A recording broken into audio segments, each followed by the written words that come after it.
pour ta parole. Ta parole est vérité. Merci pour cette petite exhortation. C'est petite, mais c'est toi qui vas parler. C'est toi, pour un, deux mots. Toi, Seigneur, tu peux faire de cela un remas et une bénédiction pour un frère et une sœur qui est dans le besoin. Au nom de Jésus-Christ, Amen. Je vous demande de lire avec moi. Je vous demande de lire ce passage dans Jonas chapitre 1 et chapitre 2. Le temps nous presse, donc je vous laisse le soin de pouvoir lire ça. Vous m'excuserez. Le temps nous presse, vous lirez chez vous. Jonas chapitre 1 et Jonas chapitre 2. La petite exhortation que j'aimerais vous donner, c'est que Jonas, Dieu a appelé Jonas pour aller à Ninive. Jonas a refusé et il est parti à Tarsis. Et il a payé le bateau pour partir à Tarsis.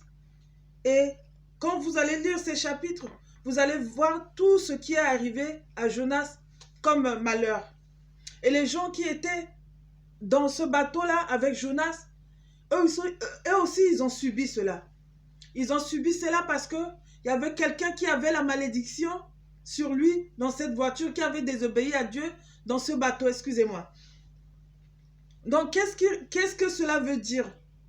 Cela veut dire que si toi, il y a deux fois, je ne dis pas toujours, mais deux fois, quand ça ne va pas dans ta vie, essaie de t'asseoir et de te poser une question. Pourquoi je suis dans cette situation? Qu'est-ce qui fait que les choses n'avancent pas dans ma vie? Qu'est-ce qui fait que j'ai trop de problèmes qui viennent à gauche, à droite, qui viennent à gauche, à droite sur ma tête? Est-ce que je ne suis pas en train de côtoyer un Jonas? Un Jonas qui a créé un problème quelque part et qui est à côté de moi ou qui est dans ma vie et ce n'est pas lui qui est en train de m'amener tous ces problèmes. Je ne suis pas en train de vous dire d'accuser tout le monde. Mais la Bible dit aussi, dans Ecclésiaste, quand ça ne va pas, il faut réfléchir. Et il faut chercher Dieu. Deux fois, la source de ton problème, c'est la personne que tu es tout le temps en train de parler avec lui au téléphone.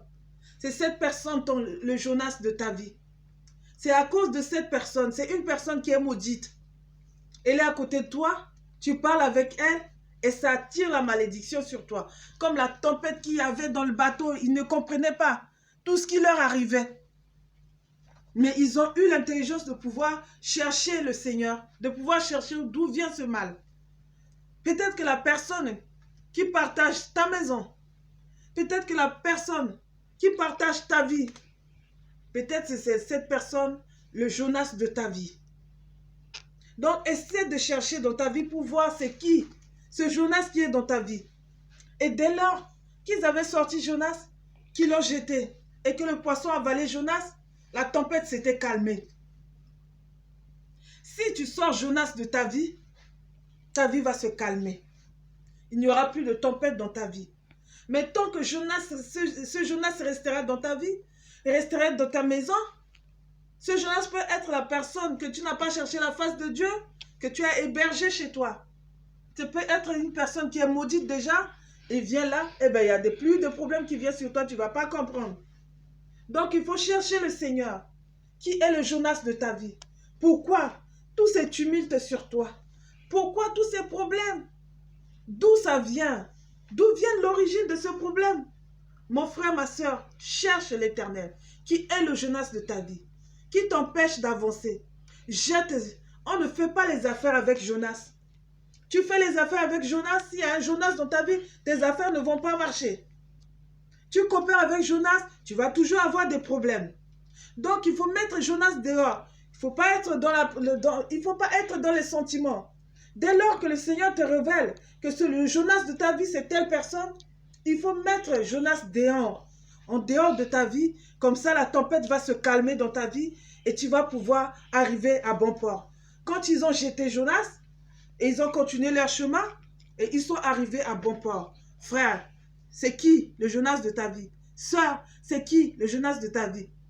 Rentre dans ta chambre, prie, demande à Dieu de te révéler le Jonas de ta vie. Et dès lors que tu sauras le Jonas de ta vie, mets le Jonas de ta vie dehors. afin que tu puisses respirer. Tu as beaucoup souffert. C'est pour cela que Dieu m'a inspiré. Cherche le Jonas de ta vie. Sors Jonas dans ta vie et tu pourras réaliser tes projets. Voilà ce que j'avais à vous dire. Le Seigneur vous aime. Moi, je vous aime. Fréquentez des gens qui sont bénis. Et soyez bénis. Et faites ôter Jonas de votre vie. Et je vous conseille de lire les 2 chapitres. Que Dieu vous bénisse. Amen.